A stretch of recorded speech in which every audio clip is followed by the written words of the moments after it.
Nors paskutiniu metu žmonės labai lengvai išmoko savo šunis atsisėsti ir atsigulti, tačiau vis tiek atsiranda dar tokių, kurie nežino, nuo ko reikia pradėti. Taigi, kai atsivedate mažą šuniuką į namus, pamirškite dubenėlį, pamirškite maistą dubenėlyje. Dubenėlis yra skirtas tik tai vandeniui. Visas šuniuko maistas turi atkeliauti jums iš rankų. Ir jau pačioje pradžioje suformuokite tai, kad šuo mėgtų sekti jūsų ranką. Už kiekvieną prisilietimą prie jūsų rankos apdovanokite skanuku ar maisto gabaliuku, kuris yra jūsų delne. Vėliau, kai šuo puikiai seka jūsų ranką, jau galite ranką kilstelti į viršų.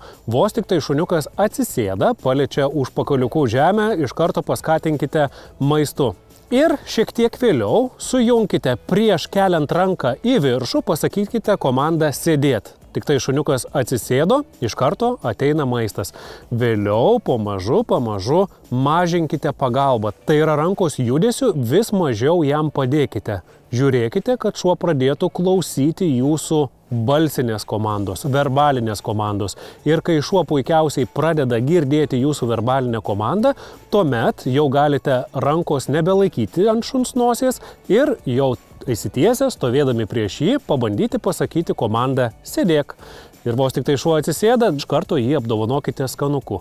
Tai yra labai paprasta, tačiau kur kas sudėtingiau yra išmokyti komandą gulėt. Kai šuo puikiai seka jūsų delną, kuriame yra skanukas arba maistas, tuomet delną leiskite tarp jo priekinių kojų.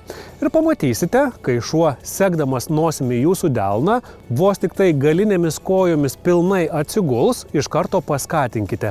Ir procedūrą kartokite lygiai tokią pačią kaip su komanda sėdėti.